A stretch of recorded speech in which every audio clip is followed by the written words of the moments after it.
Creo que va a ser una sesión interesante e ilustrativa para todas las personas que estamos aquí, porque esto de la integración de los servicios y de dar respuesta más integrada a las personas perceptoras de ingresos mínimos no es algo que sea un problema que sea de hoy, y en algunos países pues ya vienen ensayando respuestas desde hace bastante tiempo, ¿no? Y en concreto pues ahora tenemos dos casos en la mesa, el caso de Alemania y el caso de Finlandia, en los que no hay una experimentación, que es lo que queremos iniciar aquí, una experimentación para construir una política, ¿no?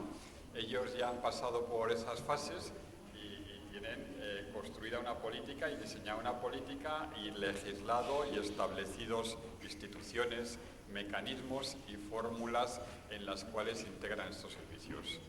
Y lógicamente pues ellos han tenido también el tiempo suficiente como para ir mejorando esos procesos, también identificar las debilidades, porque somos muy conscientes de que son procesos que son complicados y que no se resuelven fácilmente, y por lo tanto pues lo que les hemos pedido es que hagan una intervención explicándonos cómo funciona el sistema y cuáles son los elementos fundamentales del modelo en el que ellos trabajan. Tenemos la ventaja de que en los dos casos son personas que conocen bien, en los dos casos es una política nacional, pero es perfectamente extrapolable a una política gobierno de Navarra, ¿no? Pero en los dos casos ellos operan en el plano local, en centros, y tienen responsabilidades en los centros donde atienden gente, pero conocen bien el entramado nacional, ¿no? En el caso de Alemania, Nina Vilas nos va a hablar de los job centers, ¿no? Y nos va a explicar cómo funcionan. Ella tiene la experiencia nacional, como digo, pero también tiene la experiencia de centro específico, la gestión y la dirección de un centro específico en una ciudad, en Potsdam.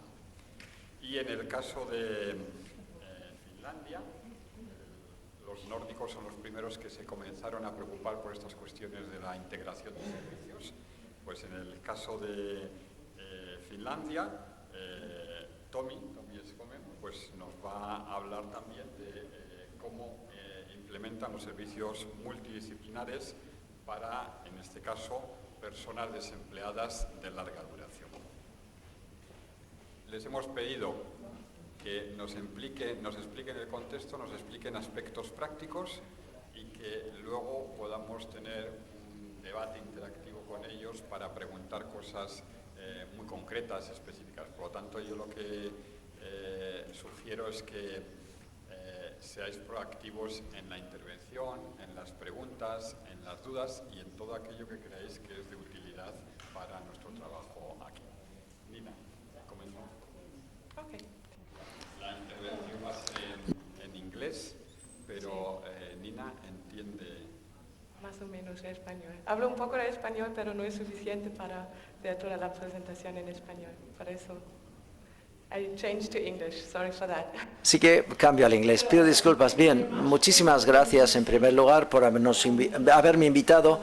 Esta cuestión o tema es muy importante también para mí en mi trabajo diario, y lo que puedo decir hasta el momento es que lo que están planificando en este proyecto suyo es muy ambicioso. Por eso estoy encantada de encontrarme aquí hoy para ofrecer nuestra experiencia para ustedes y también ver puntos nuevos y puntos de vista nuevos en cuanto a la planificación suya.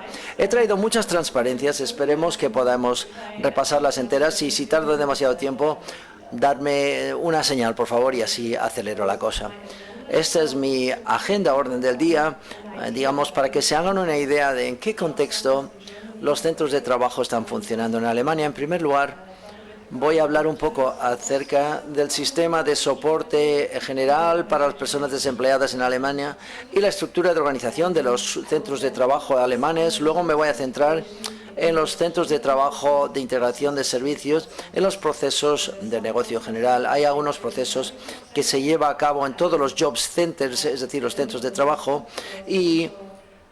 o de empleo, digamos, y luego hay algunos proyectos especiales en cuanto a la integración de servicios. Y este es un poco, digamos, de lo que voy a hablar. En primer lugar, solo voy a describir lo que hacemos y luego al final, en el punto 5, voy a resumir nuestros desafíos y soluciones. Tras 10 años de experimentar con este tipo de trabajo, lo que yo creo que son los retos y soluciones. El sistema de soporte para personas desempleadas es un cuadro enorme, pero no se preocupen, no es complicado. Nos centramos en este lado de la derecha, de que está el recuadro rojo. Veamos también un sistema de seguro por desempleo. Es un sistema para aquellas personas que han trabajado ya con anterioridad, que han pagado este seguro y hasta 24 meses se pueden permanecer dentro del sistema. Pero esto es un sistema pequeño, como pueden ver. Vemos a los receptores. Aquí tenemos 700.000 receptores en este sistema sin seguro y tenemos mucho más aquí en este sistema de centro de trabajo o de empleo en el que me voy a centrar. Y por eso me centro en la columna de la derecha.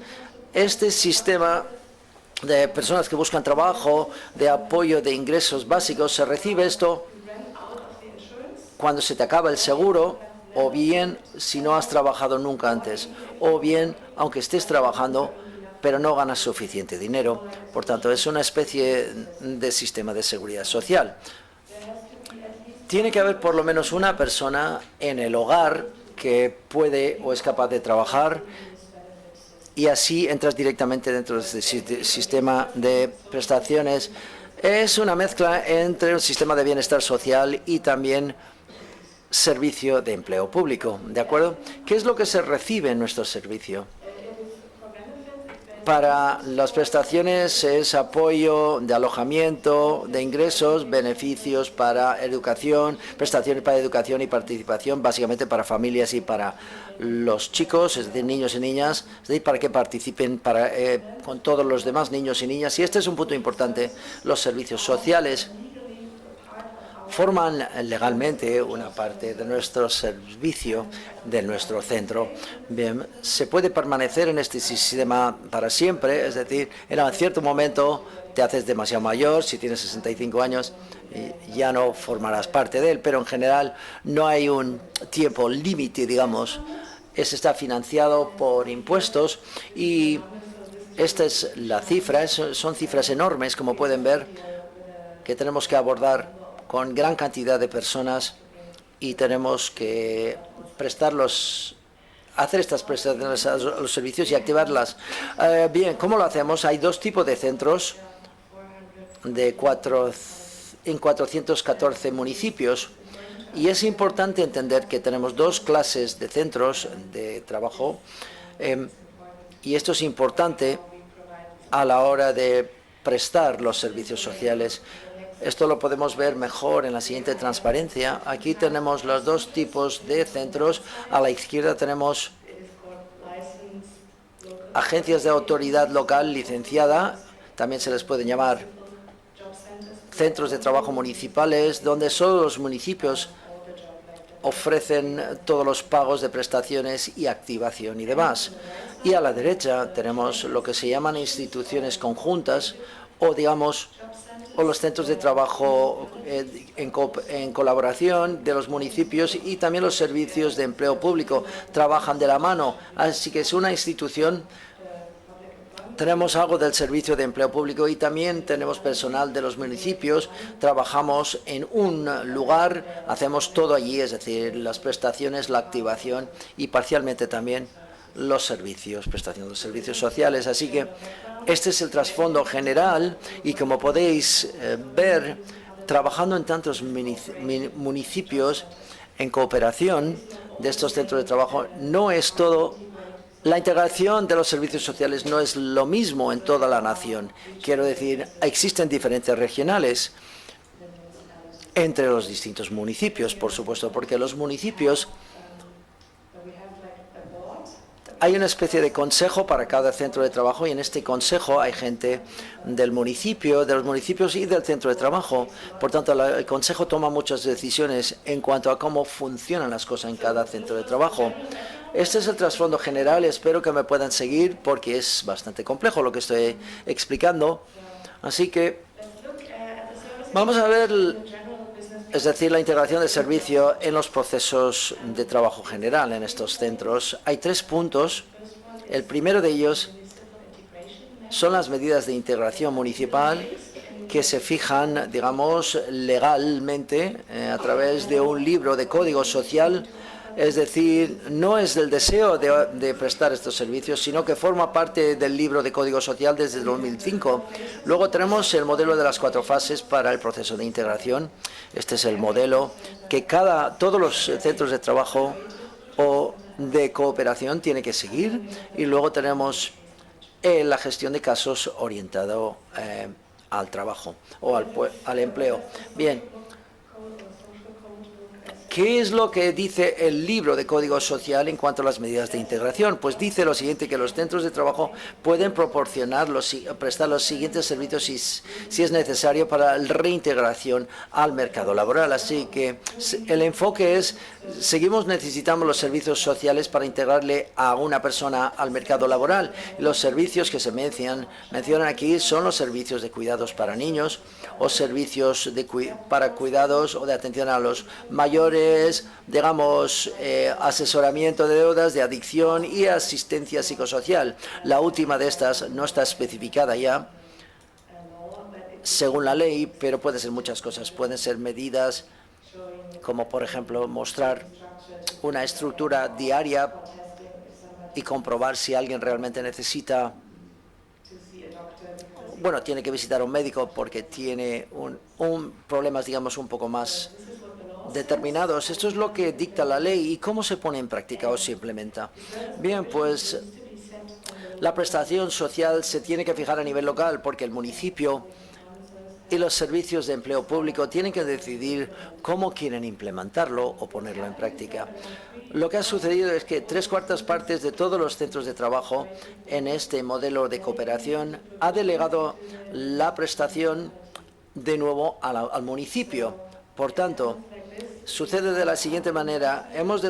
Descubrimos en el centro de trabajo que alguien necesita asesoramiento. Luego las personas del centro de trabajo tienen que saber dónde enviarles. Pero, de hecho, el asesoramiento sigue proporcionando el municipio. Y aquí hay distintas soluciones de cómo funcionan. A veces hay contratos, a veces facturan a cada cliente que les envía. Por tanto, no es una solución única o de una única dirección para todo el país, debo admitirlo. Pero lo que es importante, algunos de los centros de trabajo de cooperación tienen su propio presupuesto para estas medidas de integración. Eran independientes completamente en cuanto a lo que invierten el dinero y donde compran o adquieren estos servicios sociales. Pero estos no son la mayoría de los centros de trabajo, aunque ha funcionado francamente bien, según tengo entendido. Y recogemos datos estadísticos de los clientes que enviamos a los servicios sociales, pero es bastante evidente que no está completa. Y yo creo que es una pena, pero que siempre es difícil descubrir que si las personas realmente han ido allí, si les hemos enviado, si no hemos recibido una respuesta, pues es muy difícil. Y luego a veces los clientes no quieren hablar de las necesidades y los problemas que tienen. Si no nos lo cuentan y se niegan a hablar acerca de esto con nosotros, pues lógicamente no podemos actuar y no podemos enviarles a los servicios y documentarlo, evidentemente, a nivel estadístico. Así que para concluir con esta transparencia, está fijado en la ley, pero hay muchas soluciones de distinta índole, como podéis comprobar. Bien, he llegado ahora el modelo de 4 fases y en los centros de trabajo, como ya he dicho antes, este es el proceso general en todos los centros de trabajo de cooperación. El cliente nos llega en la primera reunión y empieza con, bueno, establecer un perfil. Esto probablemente no sea una sorpresa. Vayas donde vayas, un servicio social o un centro de trabajo, se suele empezar con establecer un perfil. Bien, pero nuestros agentes de trabajo sí lo hacen con relación a lo siguiente, es decir, con relación a condiciones personales, quizás condiciones psicológicas o de salud, situaciones de cuidados, es decir, situación familiar, vivienda o situación financiera. Por tanto, el agente del empleo o del puesto de trabajo del centro tiene que tener en cuenta todo esto cuando se hace la primera entrevista. Pero también hay otra cosa que tengo que mencionar. Debido a la seguridad de los datos, solamente tenemos que pedir estas cosas si creemos que es necesario integrar a la persona al trabajo. Se nos permite documentarlo si el cliente está de acuerdo.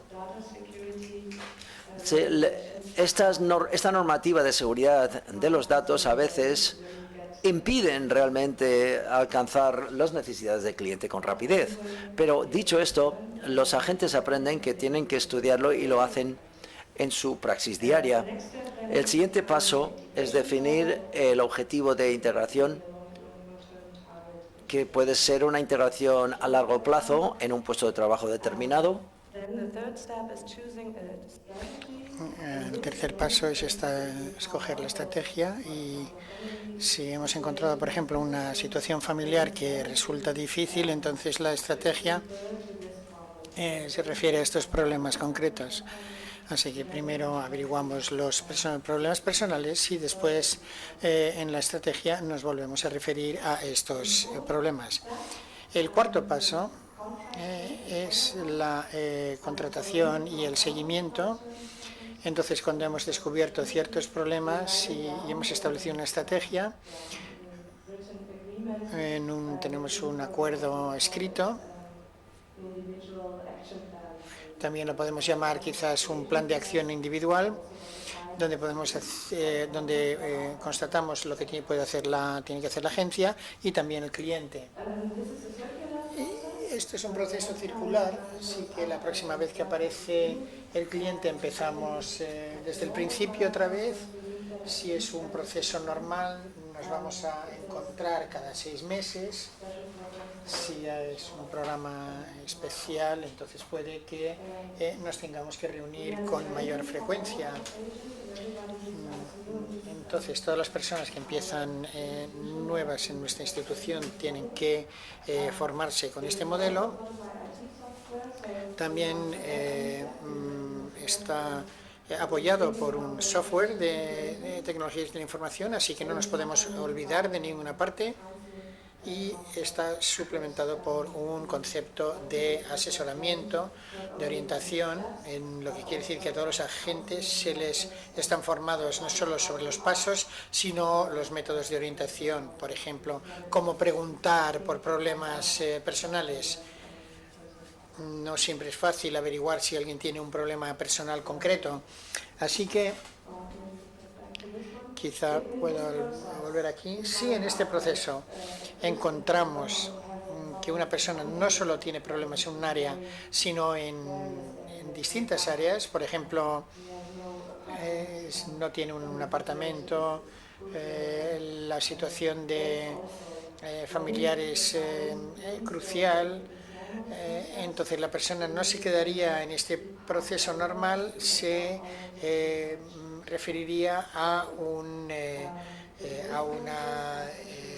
los gestores de casos orientados a la colocación, y están especializados, estos gestores están especializados en estos problemas. Entonces, lo que hacen es planificar y coordinar estos servicios sociales. Así que tiene que juntar todos los servicios, incluso los proveedores, e incluirlos dentro de un plan de integración. no tiene que hacerlo todo, pero tiene que estar supervisando, digamos, todo el proceso.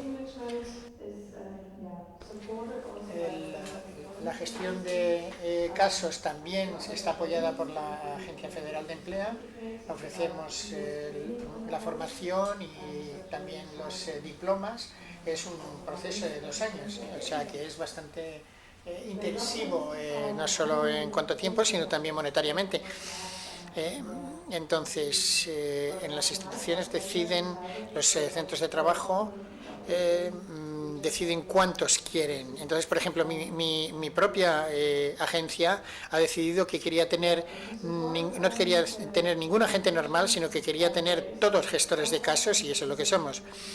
Pero hay unos expertos nacionales que dan recomendaciones. Por ejemplo, un gestor de casos solo puede tener una responsabilidad máxima de 75 clientes y solo tiene que empezar un gestor de casos si hay problemas en 3 áreas distintas.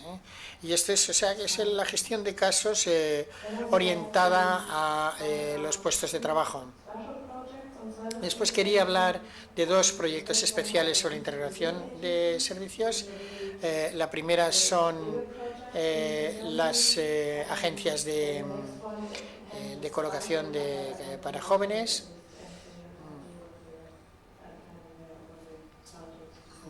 Para que podáis ver lo que tenemos. Estas agencias, que las llamamos, como he dicho, en alemán, es un proyecto para ejecutar la colaboración local, los servicios municipales, pero también los centros educativos. Y esto surgió porque nos dimos cuenta de que todas estas instituciones están trabajando con jóvenes, así que había muchas personas que se perdían entre los centros y las carreras. Así que lo que tratamos de hacer fue reunir todos estos esfuerzos para que pudieran funcionar de una forma más eficaz. Hablando de recursos, por cierto,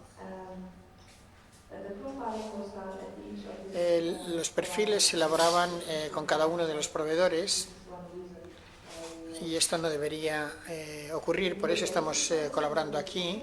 El marco legal ya lo teníamos, así que simplemente había que implementarlo.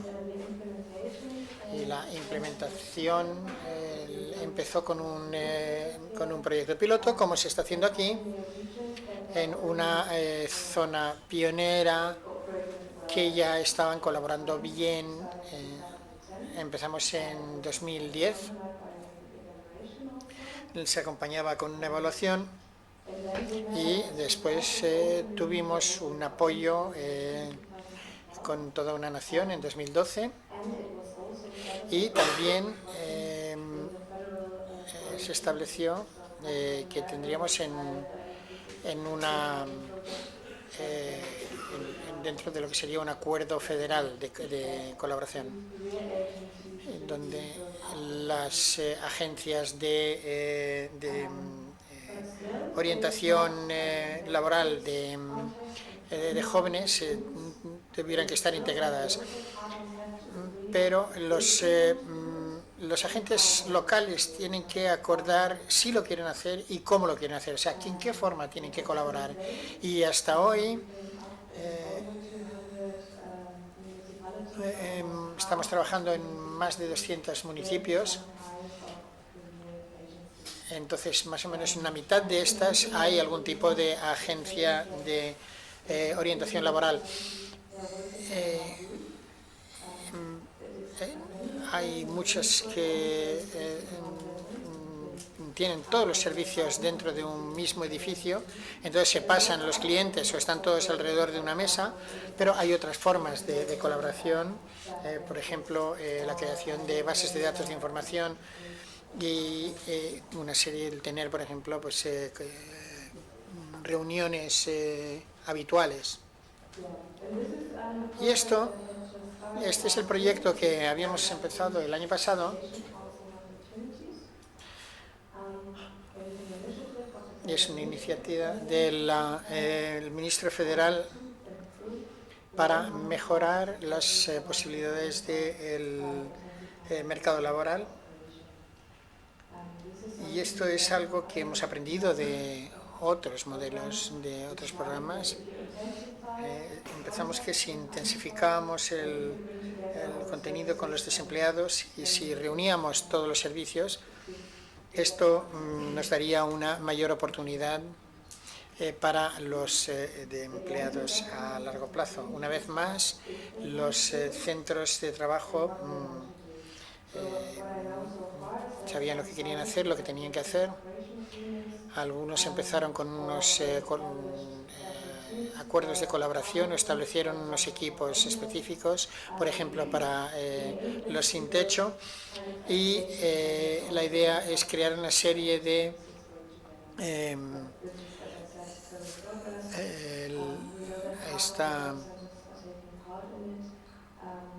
algunos tienen algunos recursos.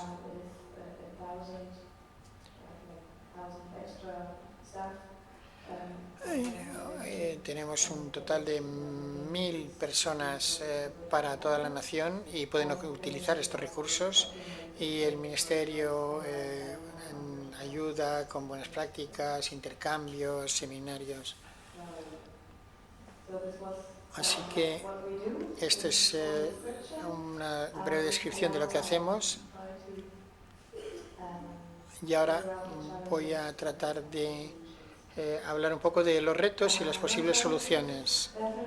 Un reto es que hay distintas situaciones locales. Esto también puede que lo encuentren en los municipios, distintas circunstancias, lo que es y cómo funciona la colaboración. Mi consejo es dejar un poco de libertad a nivel local. Con esto conseguimos una mejor aceptación y también soluciones que están hechas a medida. Así que no es cuestión de meter todo en una caja. Esto es interesante. La planificación de capacidad y suministro y la competencia entre los centros de colocación, los clientes del centro de colocación y otros ciudadanos. Esto es una perspectiva de mínima gestión, pero es algo que he aprendido. Lo que tenemos que hacer es llevar a cabo un análisis local sobre las capacidades que se necesitan para los servicios sociales. Si es posible, si se puede apoyar con TI, pues mejor que mejor, pero podríamos pensar en tener a cada centro de colocación su propio presupuesto, o dejar que por lo menos estos centros ejerzan una influencia sobre los detalles del contrato con los proveedores de servicios sociales. Conviene tener una unidad de coordinación dentro del municipio y se aprecia tener una serie de acuerdos locales sobre, por ejemplo, capacidades mínimas de asesoramiento o el anotar los procedimientos de suministro, tiempos de espera máximos y así, y después la entrega de procesos. Entonces, otro aspecto sería identificar los problemas personales de los clientes. Como dije antes, invertimos mucho en lo que es la formación de todos los agentes y de los proveedores de servicios sociales, y esto es algo que hace falta experiencia en esto. Pero también podemos formarnos mutuamente. Entonces, y podemos tener formación por parte de los proveedores de servicios sociales. También podemos invitar a nuestros compañeros de los servicios públicos de empleo y preguntarles sobre su servicio, qué medidas ofrecen. Es más rápido y es más barato. También podríamos tener ayudas para los asesores laborales. Esto también es bastante importante. Esto yo creo que ya hemos hablado antes. Los centros de empleo y los servicios sociales tienen distintos objetivos y distintas personalidades, distintos caracteres. Entonces, lo primero es que un aspecto es voluntario y el otro es obligatorio. Entonces, eso ya te diferencia completamente los dos servicios. Si hablamos, por ejemplo, de cuidado infantil, el bienestar del niño es lo más importante, pero desde la perspectiva del centro de empleo, es importante llevar a alguien otra vez a su puesto, y si están trabajando turnos, entonces alguien tiene que cuidar del niño. Es una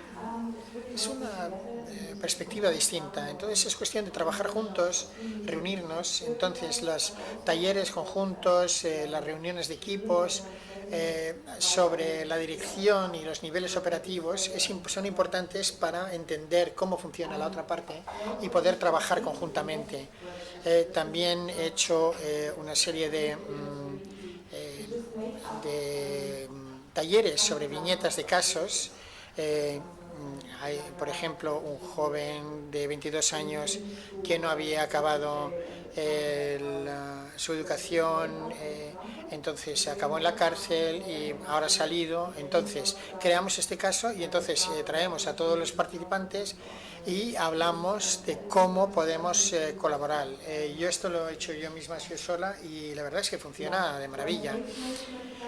Los planes de gestión de casos conjuntos, podemos tener planes de acción para casos concretos de clientes, por ejemplo, una lista de comprobación para los sin techo, y entonces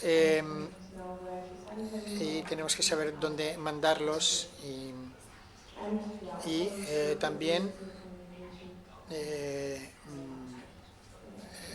los acuerdos también. Creo que tengo que darme un poquito de prisa. El siguiente reto, la transparencia de los servicios sociales. El primer paso es que todo el mundo tiene que saber qué es lo que hay, qué servicios ofrecemos en nuestro municipio. Así que es fácil, pero ayuda a construir una base de datos. Es más fácil hacerlo de forma electrónica, porque entonces los cambios son más fáciles de añadir. También tenemos una serie de eventos de información. Teníamos unos proveedores de servicios sociales que también funcionan con los clientes, por supuesto. No cuesta mucho y nos ayuda muchísimo. Y lo que también hacemos son el horario de apertura dentro de los centros de empleo. Tenemos unas oficinas y entonces, por ejemplo, se utilizan ciertos días por parte de un servicio de orientación, otro día de la semana otro, y esto también pues otorga una mayor transparencia. La normativa sobre seguridad de datos, yo creo que aquí también hay un problema. Con cada nuevo proyecto estamos luchando con esto. De este proyecto con los jóvenes hemos aprendido que es necesario tener unas pautas centrales, unas directrices del gobierno, de quien sea, para poder ayudar al nivel local, porque si no todos los centros de empleo tienen los mismos problemas. También utilicemos, no sé si está bien traducido, son unas cartas que te libran de la obligación de confidencialidad. Es una carta donde el cliente escribe que no pasa nada por pasar su información personal a otros trabajadores, también podemos hacer labores en plan anónimo y entonces es otra forma de hacerlo. El otro reto es la logística de las ventanillas únicas. Creo que esto es lo que estáis planificando. Es un de verdad un desafío el encontrar el lugar, encontrar un espacio. Y os aconsejo que tengáis un gestor de proyectos profesional y no simplemente dárselo a alguien que tiene otros cometidos. Tenemos los acuerdos de colaboración escritos con una serie que indican por qué colaboramos y cuáles son los objetivos, quién va a pagar y los procedimientos para las reuniones, lo que necesitemos regular en este tipo de colaboración. Si no queréis una ventanilla única, también hay alternativas. Podemos tener, por ejemplo, ciertas horas de servicio en los centros de empleo o podemos trabajar con bonos para servicios sociales. También damos a los clientes un pequeño bono y entonces les damos a los distintos servicios. Los servicios no tienen que anotar todos los detalles, sino simplemente si vamos a llevar a este cliente a nuestro servicio y entonces probablemente tardará 4 o 6 meses y después el cliente vuelve a nosotros con este bono, lo anotamos en el sistema, pero no necesitamos tener todos los datos. Y este es el último, el reto de mantener la integración del servicio en el orden del día. Puede que haya cosas que tengamos funcionando ahora mismo, pero en otros momentos hay otras cosas que en un momento dado tenemos que atender a otras cosas. Entonces es importante mantenerlo activo. Hay que convencer al nivel de política local, de los políticos locales. Tenemos que tener algunos acuerdos por escrito, contratos de colaboración para que todo el mundo sepa qué es lo que hay que hacer.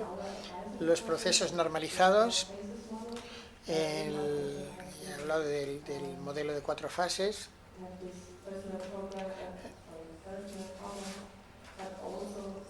Todo el mundo tiene que tener no solo los problemas personales, sino también los servicios sociales en mente. El establecimiento de un sistema de seguimiento y centrar la integración del servicio en el control y también en lo que es la medición del rendimiento, del desempeño. No sé, todo el mundo, si trabajáis muchos números, nosotros trabajamos muchísimo con números y en este momento es muy imposible tener ahí las cifras para tenerlo todo bien entendido. Bueno, pues ya he terminado mi presentación, ya sé que era muchísima información, espero que me hayáis seguido, probablemente os pasarán la presentación, así que la podéis leer y si tenéis cualquier pregunta, por supuesto, me podéis mandar un correo electrónico.